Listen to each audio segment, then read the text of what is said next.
Alrighty, so now we've got a way to get validation images, validation labels, so aka the truth labels of what an image is, and prediction labels. So you might be thinking this is a fair few steps to visualize what's going on, but I hope you realize where the importance is. Right, because we're always thinking about what's the end use case. We're not just here to build models for the sake of building models. We want to build dog vision. To return, we could just return an array like this to a user. And then they would go, wow, I'm not going to use this app anymore because these numbers are just a bunch of jargon to me.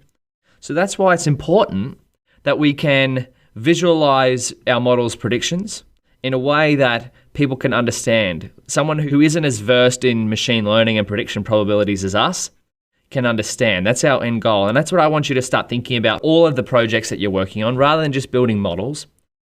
What is your end goal? Are you working towards something? How can you communicate what you're doing to someone else?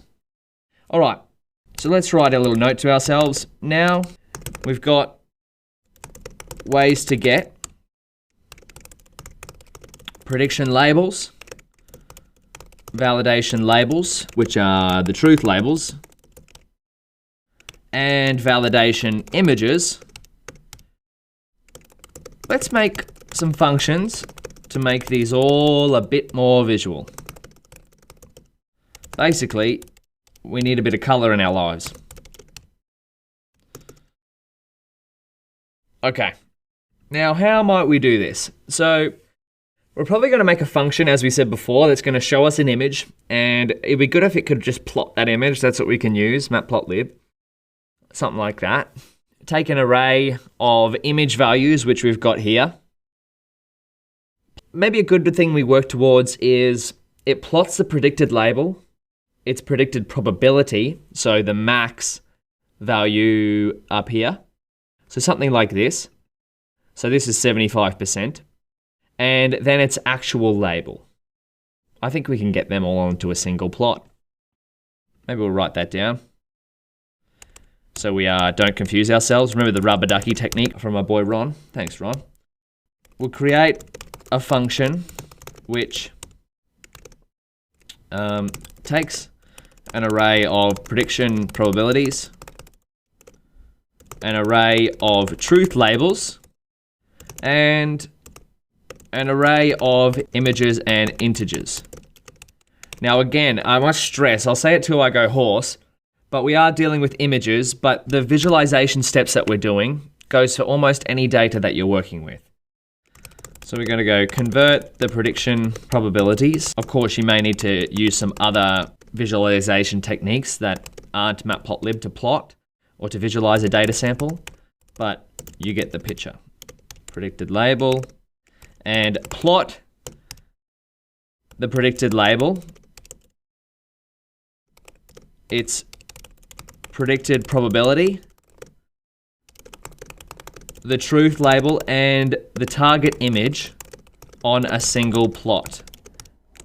Okay, so how might we do that? Let's go here. We'll call it def, something simple, plot pred. It takes, what does it take? It takes prediction probabilities. It takes labels, an array of true labels, and an array of images, and maybe only one integer. Let's make this so it plots a single image, a single prediction label, and a single truth label, and an integer. So maybe we could just save this as n equals 1.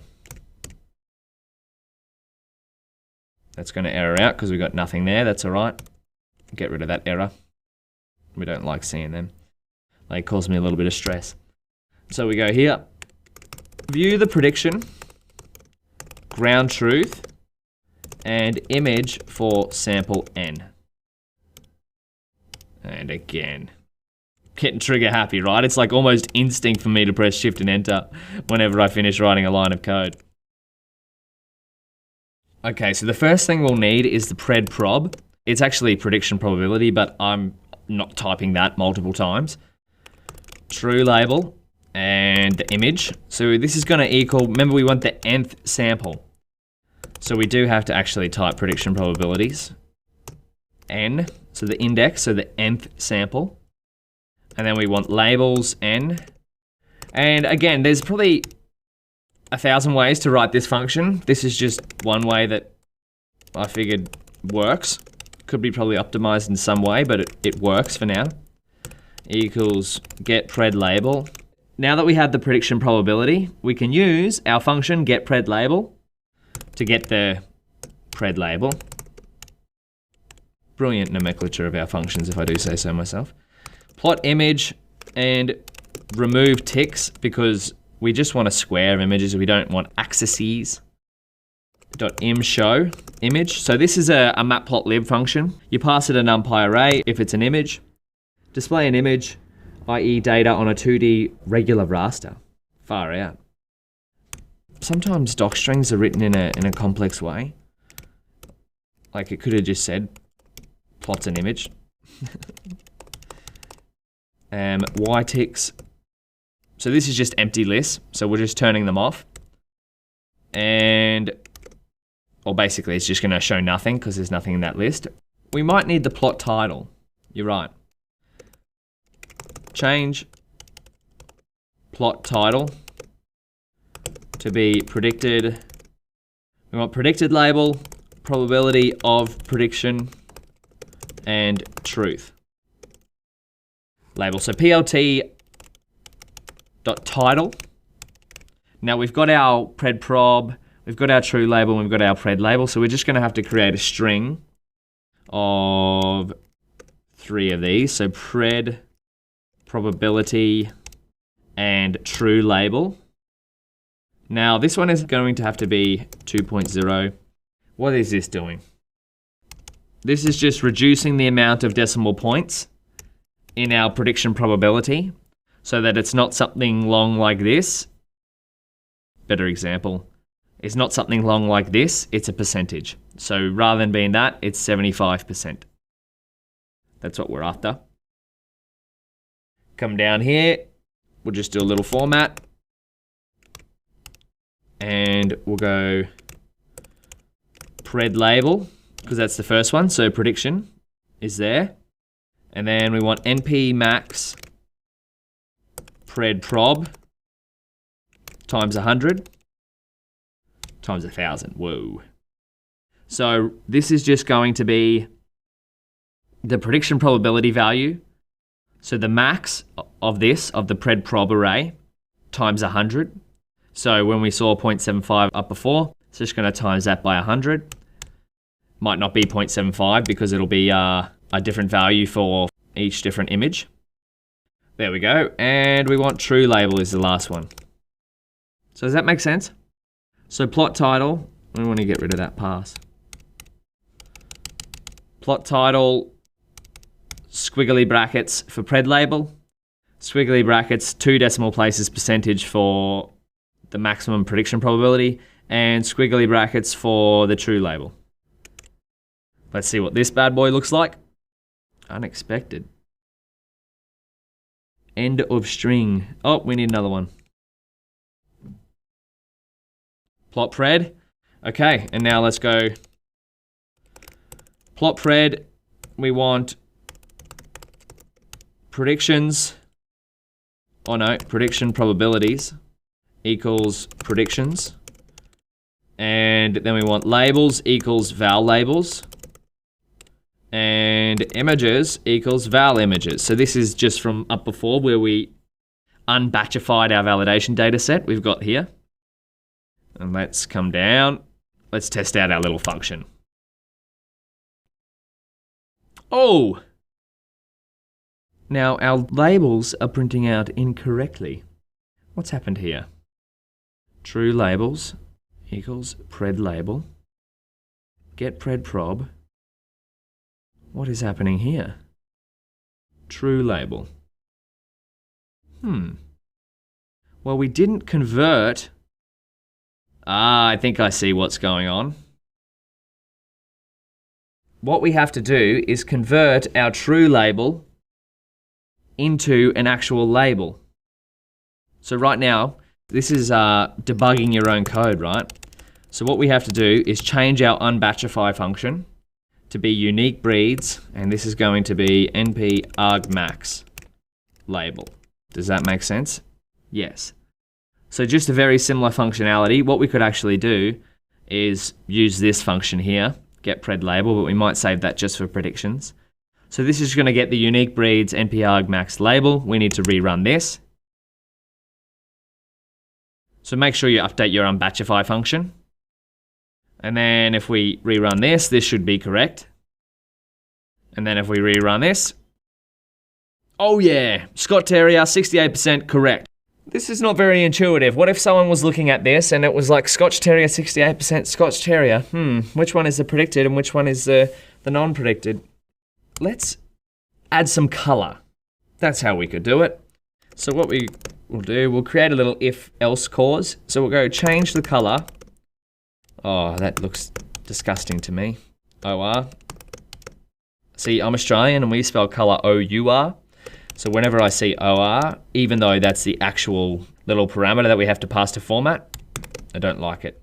Color of the title, depending on if the prediction is right or wrong. So all we're going to do is change this title to be green if it's right and red if it's wrong. Pred label equals true label. We want color equals green, else color equals red. And then we're going to pass a little parameter here. So it's all about making our plots more visual. Uh-oh, what? Why didn't that change? If pred label equals true label.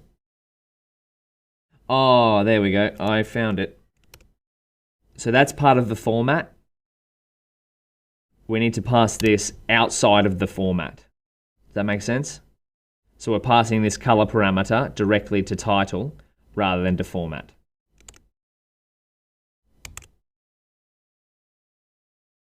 Scotch Terrier, 68%. Beautiful.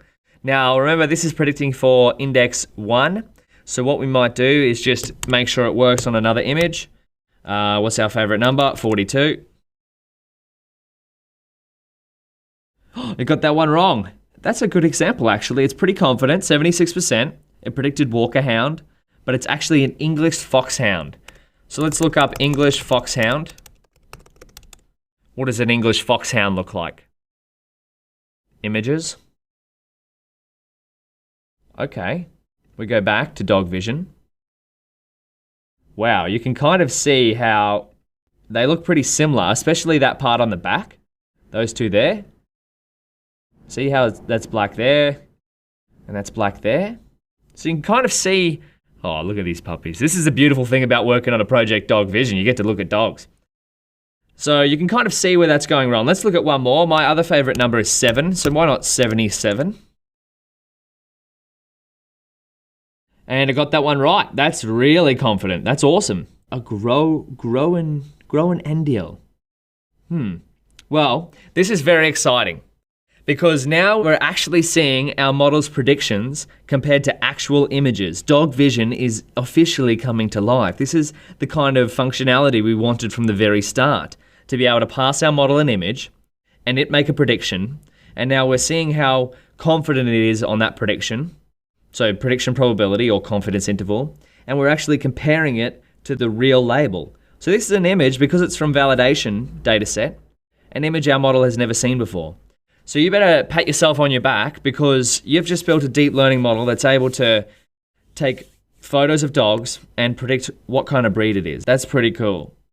Now, one more thing we'll probably do to visualize it a little bit more is see what other labels our model predicted. Because there's prediction probabilities for every label, it'd be interesting to know what other dog breeds our model looked at an image and thought it was. So this one's 96%, so that's pretty darn confident on it that it's a Groen Endiel breed of dog. I can't even pronounce some of these breeds of dogs. Well, let's do that in the next video, hey? We'll create a plot to show the top 10 predictions.